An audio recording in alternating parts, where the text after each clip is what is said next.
You stop by a bakery, grab a prepackaged cookie, and head to the checkout. There's no one at the counter, just a touchscreen. You ring yourself up, swipe your card, and your receipt prints. Then the screen asks, "Would you like to leave a tip?" You haven't spoken to a single person, but now you feel awkward for saying no. Doesn't this sound familiar? Moments like this are being more common and more uncomfortable. Whether you're at a coffee shop, a food truck, or even a self-checkout machine, tipping prompts up everywhere. And let's be honest, it's awkward, confusing, and often unnecessary. This uncomfortable moment is something we can all relate to. It's a small example of how tipping culture in the US has gotten completely out of hand. In fact, according to the Food and Wine magazine, tipping used to be a way to reward great service. Now it feels like a mandatory fee. In fact, nearly 90% of Americans believe the tipping culture has become excessive, and more than half of the respondents tip out of obligation rather than for excellent service.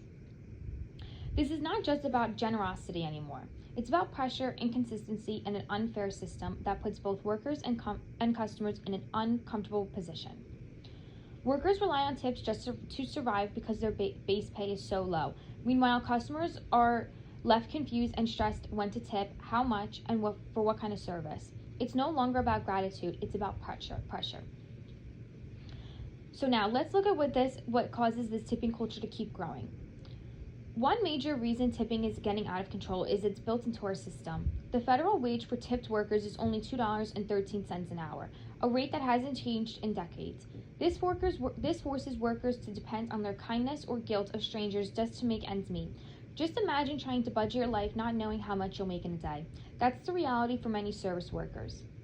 At the same time, social norms and industry expectations push us to tip even more when service is poor or non-existent.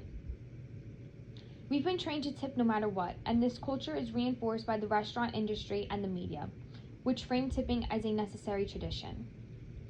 In fact, according to Forbes, about 35% of Americans think tipping culture has gotten out of control, a 5 percentage point increases from last year. So what can we do to fix this broken system?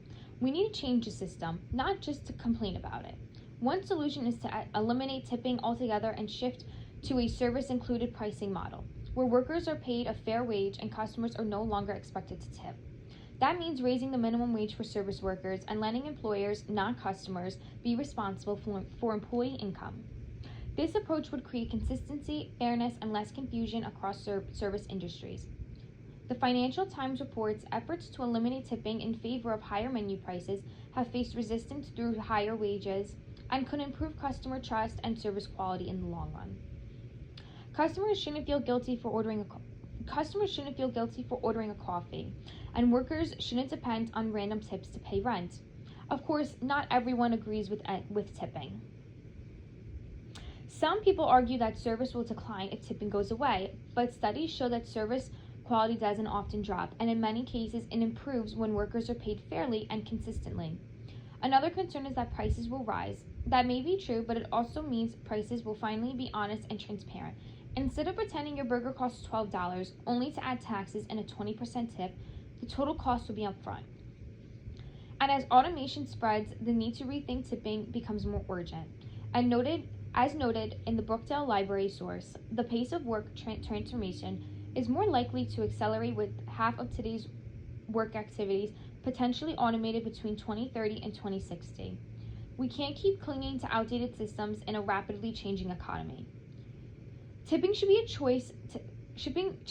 choice tied to real service, not an obligation slapped onto a screen.